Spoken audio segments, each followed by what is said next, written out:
शहरासह जिल्ह्यात पुन्हा एकदा भूकंपाचे सौम्य धक्के। नांदेड शहरासह जिल्ह्यातील अनेक भागात नांदेड अर्थक्वेक 21 मार्च रोजी गुरुवारी सकाळी 6:08 दरम्यान 4.2 रिश्टर भूकंपाचे धक्के जाणवले आहे। सदरील भूकंपाचा हादरा मोठा असल्याने घरे हादरली आणि भूगर्भातून एक मोठा आवाज बाहेर आला। यामुळे सकाळी गाढ झोपेत असलेल्या नागरिकांची झोपच उडाली। झोपेतून उठून नागरिक घाबरून घराबाहेर पडले होते।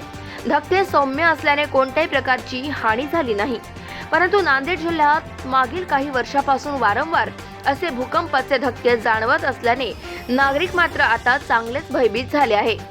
3 मार्च रोजी सायंकाळी 6:18 दरम्यान नांदेड वाघाळा शहर महापालिकेच्या हद्दीत असलेल्या अनेक परिसरात 1.5 रिश्टर तीव्रतेच्या भूकंपाचे सौम्य धक्के जाणवले होते आणि आज पुन्हा 18 दिवसांनी नांदेड शहरासह जिल्ह्यातील अनेक भागात भूकंपाचे धक्के जाणवले आहेत। यावेळी मात्र पूर्वीपेक्षा मोठे धक्के होते। सदरील धक्के हे नांदेड शहरासह जिल्ह्यातील अनेक भागाला बसले आहे।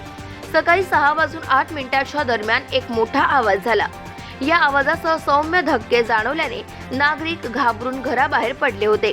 दरम्यान यापूर्वीही शहरात अशा प्रकारचे धक्के जाणवले होते।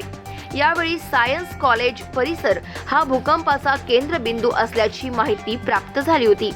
याबाबत स्वामी रामानंद तीर्थ मराठवाडा विद्यापीठाच्या डेटावर उपलब्ध माहितीनुसार सदर धक्क्याची नोंद 4.2 रिश्टर स्केल एवढी असल्याची सांगण्यात आली आहे।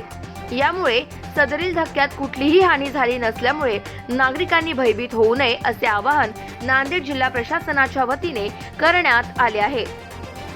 देशोन्नती न्यूज करिता पवन जंगमवाड, नांदेड।